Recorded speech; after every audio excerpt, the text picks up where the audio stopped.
ایک شخص نے امریکہ میں تعلیم حاصل کی۔ اس کا استاد یہودی تھا۔ ایک دن سبق میں سود کے فائدے بیان کرنے لگا۔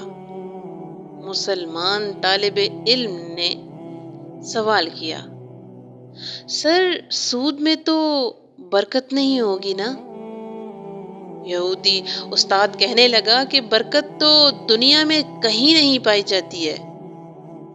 اب مسلمان بچے نے استاد سے کہا کہ اگر کوئی شخص کہے کہ مجھے 10,000 کتے چاہیے تو کیا وہ مل جائیں گے؟ استاد نے کہا کہ نہیں ملیں گے۔ پھر اس بچے نے پوچھا کہ اگر کوئی شخص 10,000 بکریاں مانگے تو کیا ابھی مل جائیں گی سر؟ استاد نے جواب دیا کہ ہاں ضرور مل جائیں گی۔ تو مسلمان بچے نے کہا کہ کتے کے ایک وقت میں 10 بچے ہوتے ہیں، جبکہ بکریوں کے ایک وقت میں 2 بچے ہوتے ہیں۔ پھر بھی ہر روز بکریاں ذبح کی جاتی ہیں، مگر کتے آوارہ پھرتے ہیں۔ اس کے باوجود بکریاں زیادہ ہیں۔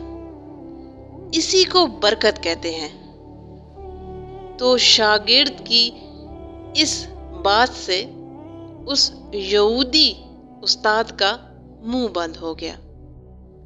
اصل میں یہی برکت ہے جو کہ ہمارے اسلام نے ہمیں بتائی ہے اور سکھائی ہے۔ الحمدللہ ہم سب مسلمان ہیں۔ اللہ تبارک و تعالی آپ کی زندگی میں، جان میں، مال میں برکتیں عطا فرمائے۔ آمین۔